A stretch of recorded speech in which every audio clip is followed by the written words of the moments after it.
Boa noite, irmãos e irmãs em Cristo.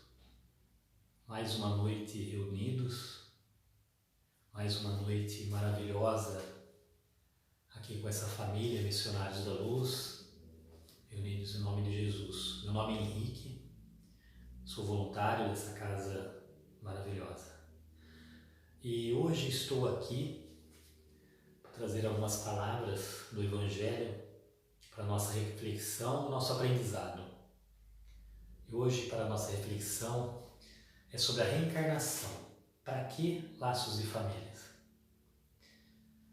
A reencarnação faz parte de um dos processos do ciclo da evolução dos espíritos. A reencarnação nos dá esperança, fé, para não desistir diante das dificuldades, diante das atribulações da vida.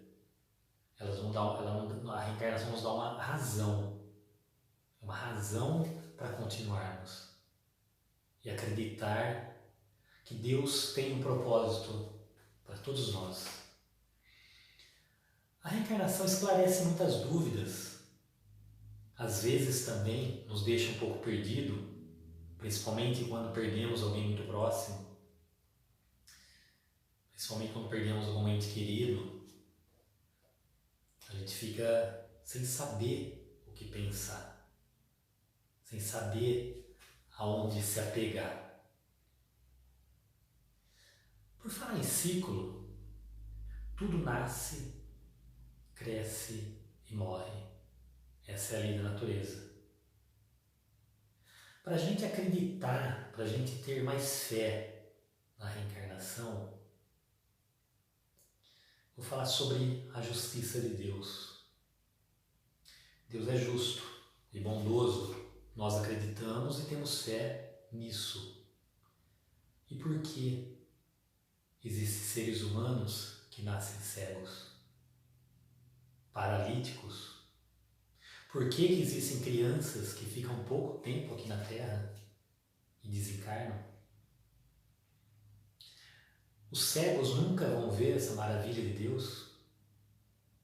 Os paralíticos nunca vão caminhar, nunca vão andar.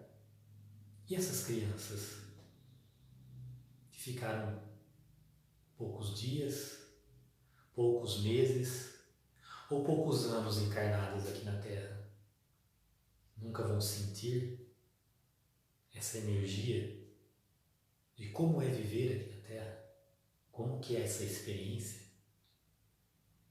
Por isso que eu falo, meus irmãos, Deus é justo, por isso que existe a reencarnação. Reencarnação, oportunidades. Qual pai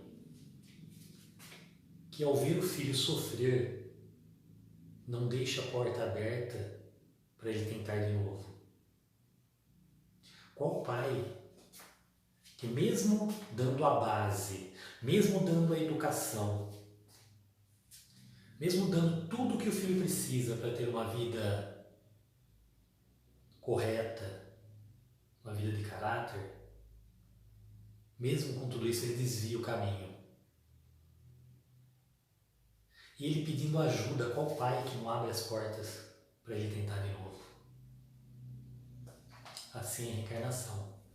Uma oportunidade de reencontrarmos pessoas que prejudicamos no tempo que estivemos encarnados nesse planeta. É através dessas oportunidades que vamos pedir perdão e perdoar. A gente não sabemos o quanto nós magoamos. Nós não sabemos o quanto nós prejudicamos o próximo.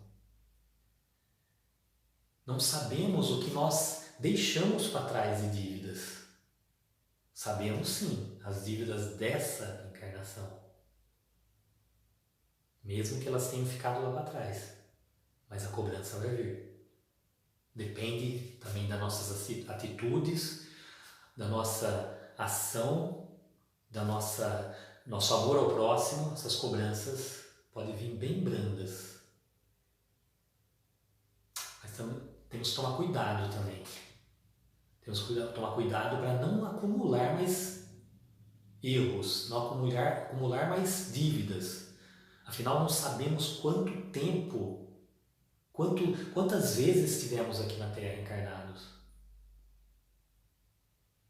Pode ser a 100ª vez. Quem me garante que é a 100ª vez que eu estou aqui que nós estamos aqui encarnados? A 1000ª vez? Quantos erros nós não deixamos no passado, em outras vidas, esperando para que nós reparemos esses erros? Quantas vidas nós prejudicamos? Por isso que Deus só não nos dá a oportunidade da reencarnação, Ele também nos dá a oportunidade de nos programar no mundo espiritual. Nos programar com nossos irmãozinhos que nós fizemos mal, irmãozinhos que nós deixamos muitos débitos para ser acertados, de como nós vamos vir, como nós vamos reencarnar de novo aqui na Terra, de que maneira nós vamos reparar esses erros. Deus é tão justo, nós temos a bênção desses irmãozinhos estar justamente nos nossos laços familiares aqui na Terra. Por isso que às vezes existem irmãos difíceis, pais difíceis, mães difíceis, vizinho difícil, nós mesmos imperfeitos também dificultamos também a vida das pessoas. Estamos no lugar certo, na família certa, programado por nós mesmos para acertar, aparar todas as arestas das vidas passadas. Se me dão licença, eu vou ler um trechinho do Evangelho que ele esclarece algumas coisas. Os laços de família não são destruídos pela reencarnação, como pensam certas pessoas. Ao contrário, eles são fortalecidos e reapertados, é o princípio oposto que os destrói. Eles não são destruídos pela reencarnação. Se nós não tivermos essa mentalidade que nós vamos desencarnar, voltar para a parte espiritual, despertar para Jesus, estudar, muito esforço, ver nitidamente, frente a frente, os nossos erros, aí nós vamos ser destruídos. Nós temos que acreditar que nós vamos voltar para reparar esses erros. Por isso, o cuidado do que nós vamos fazer com a nossa vida, nossa oportunidade enquanto estamos aqui na Terra. Os espíritos formam no espaço grupo ou famílias unidos pela afeição, pela simpatia e semelhança das inclinações. Esses espíritos, felizes por estarem juntos, se procuram, a encarnação não os separam, senão momentaneamente. Por quê? Depois da sua reentrada na erraticidade, se reencontram como amigos ao retorno de uma viagem. Quando nós voltamos para a prática espiritual, a mesma coisa de retornar de uma viagem, que é bem recebido com amor, com carinho. Então, a reencarnação nos separa esses laços, nossas afinidades que nós fizemos no plano espiritual. Continuando. Frequentemente, mesmos eles se seguem na encarnação, onde se reúnem numa mesma família ou no mesmo círculo, trabalhando em conjunto com o seu mútuo adiantamento. Se uns são encarnados e outros não o estejam, por isso não estão menos unidos pelo pensamento. Os que estão livres velam sobre os que estão cativos. Os mais avançados procuram fazer progredir os retardatários. Depois de cada existência deram um passo no caminho da perfeição, cada vez menos ligado à matéria. Sua afeição é mais viva, pelo fato pelo fato mesmo de ser mais depurada, não é perturbada mais pelo egoísmo, nem pelas nuvens das paixões. Eles podem, pois, assim percorrer um número ilimitado de existências corpóreas sem que nenhum atentado sofra sua mútua afeição. O Evangelho do Lar vem nos dar uma explicação de como nós precisamos do outro. Mesmo dois espíritos encarnados e mesmo um espírito encarnado e o outro no plano espiritual. Nós precisamos dessas pessoas que estão nas nossas vidas. Sem elas, nós não vamos conseguir evoluir. Sem nós, elas não vão conseguir evoluir. É uma ajuda, é uma troca. Só que se nós tivermos mais aceitação, mais paciência, serenidade e ver o erro do outro não como uma coisa absurda, porque nós também somos imperfeitos, essa passagem vai ser mais tranquila, apesar dos problemas, apesar das dificuldades. Eu costumo falar que todas as situações são boas. As situações boas e as ruins. As boas porque são boas, e as ruins são boas porque depois que nós passamos por elas, depois que nós enfrentamos elas com discernimento e sem reclamação, nós saímos mais fortalecidos. Nós saímos com maior aprendizado. Mas tem um porém. A reencarnação não é tão simples assim. Não vamos pensar, beleza, a partir de hoje, não, amanhã eu vou desencarnar, vou lá para o plano espiritual, estudo, me programo, eu volto e pago minha dívida. Não é bem assim. Meus irmãos, existem milhares e milhares de espíritos querendo essa oportunidade que nós estamos tendo. Não sabemos, depois que nós desencarnar, quando nós vamos ter essa oportunidade e merecimento. Nós não temos ideia disso. Só lá nós vamos ficar sabendo, sentindo. Vou falar uma história para vocês para ficar mais claro, para ser mais claro a questão de não ser simples assim. Tinha um espírito encarnado aqui na Terra e o pai dele era muito rico. Era muito rico. Estava vivendo uma vida maravilhosa, com posses, com bens, e a mãe dele adoeceu. A mãe desse menino adoeceu. Depois de uns tempos ela faleceu. Ela veio a falecer, desencarnou, e o pai ficou surpreso com a reação do filho. O filho ficou pensando nos bens. Bom, minha mãe desencarnou. Meu pai está com 60 anos, daqui a uns anos ele se desencarna, eu vou herdar tudo. Mas como a vida dá muitas voltas, o pai se casou de novo. Ele ficou revoltado. Esse menino ficou revoltado. Ele não aceitava dividir os bens com a nova mulher do pai, que tinha só 30 anos de idade. Então ele programou a morte dela. Ele a matou envenenada. Enfim, quando ele chegou no plano espiritual, quando ele desencarnou, ele estudou muito, sofreu muito, passou por vários estágios que um espírito passa dependendo das suas atitudes aqui na Terra, até chegar no estágio que ele estava pronto para reencarnar. O pai estava pronto para reencarnar. A mãe estava pronta para reencarnar. Só que a madrasta não estava pronta para reencarnar. E ele estava procurando por esse espírito há 20 anos. Em um desabafo com o espírito superior, ele estava falando o quanto ele estava sofrendo, porque agora é tudo mais transparente. Ele entendeu a gravidade da sua atitude na Terra. Ele entendeu o mal que ele fez para o espírito dele, para ele, enquanto encarnado, que ele fez para o espírito dele, que hoje esse espírito sofre, e para o espírito da madrasta. que ele a matou envenenada.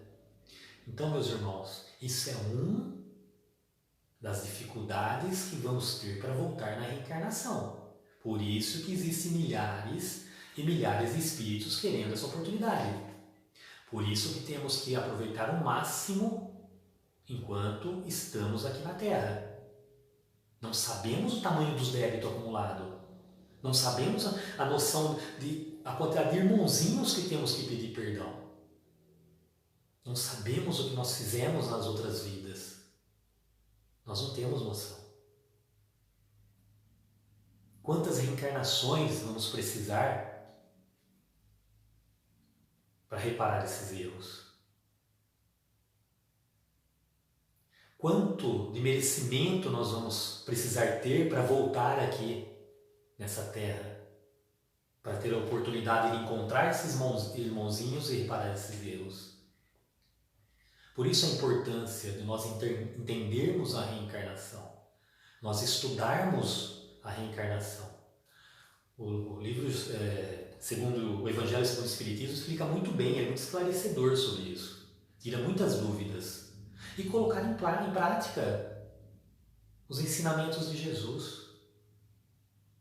Colocar em prática o seu Evangelho. Amenizar um pouco as coisas erradas que nós fizemos em outras vidas, enquanto nós não estávamos nessa doutrina. Ou estávamos, mas mesmo assim com muitas dívidas. E a oportunidade é hoje, é agora. O ontem foi ontem, não podemos voltar, mas hoje nós podemos fazer diferente. Hoje nós podemos caminhar diferente. Amor ao próximo, sentimentos bons, caridade. A caridade não é caridade material, só material, dar o dinheiro. Um sorriso, um bom dia, um abraço, liga, e aí, tá tudo bem? Como estão seus familiares? Vocês estão bem? Está precisando de alguma coisa? Isso é caridade. Só que tem que ser uma particularidade entre nós e a espiritualidade, nós e Jesus. Não fazer alegoria, não soltar rojões. A caridade tem que vir do coração. A caridade tem que ser com sentimento. Tem que ser sentimento puro. Jesus sente, a espiritualidade sente quando nós fazemos caridade com sentimento, sem pedir nada em troca, sem tomar lá da cara. Isso é caridade verdadeira. E com isso nós vamos melhorando a nossa caminhada. Nós vamos amenizando nossos débitos. Que os débitos que nós fizemos anteriormente, eles vão sendo amenizados conforme o tempo. Eles vão sendo mais brandos conforme as nossas atitudes. É igual aquela passagem que o homem chegou no Chico Xavier, Chico, que é o nosso patrono, nosso ícone no Espiritismo, chegou e falou que estava com uma queimadura no braço. Chico falou, você tem que se dar por agradecido para Deus, que você só está com a queimadura no braço. Aí ele falou, Chico, mas eu não entendi. Ele falou assim, meu amigo, era para você vir com aquela doença do fogo no corpo inteiro. Era para você sofrer todos esses anos. Só não aconteceu isso porque você cuida de 230 crianças. E isso amenizou os seus débitos. Olha que maravilha. Olha que exemplo. Para nós termos atitudes melhores, pensamento melhores. E com isso amenizar nessa encarnação os nossos débitos. E quem sabe, na próxima reencarnação, a gente acertar com as pessoas que nós erramos. A gente acertar o que foi combinado no plano espiritual antes de nós virmos para cá. E a gente acertar principalmente com Jesus. Que o que mais sofre é nosso irmão Jesus e nosso Pai, nosso Deus Pai. Que nenhum pai gosta de ver um filho sofrer. E nenhum irmão gosta de ver o outro sofrer. Vamos refletir sobre isso. Vamos fazer diferente. Vamos pensar no nosso próximo. Vamos pensar no nosso espírito. Vamos pensar que enquanto estamos aqui, a gente está aprendendo para a nossa evolução. E um dia nós vamos voltar à pátria espiritual. E lá não vai ter essa cortina, lá não vai ter essa matéria. Vai ser tudo transparência. A gente vai olhar para dentro de nós sem máscara. Vamos pensar nisso. Que Jesus nos abençoe nessa noite. Que Jesus abençoe nosso final de semana. Que Jesus abençoe o começo da semana até a próxima sexta-feira. Muito obrigado pela oportunidade. Eu espero ter passado para vocês a mensagem.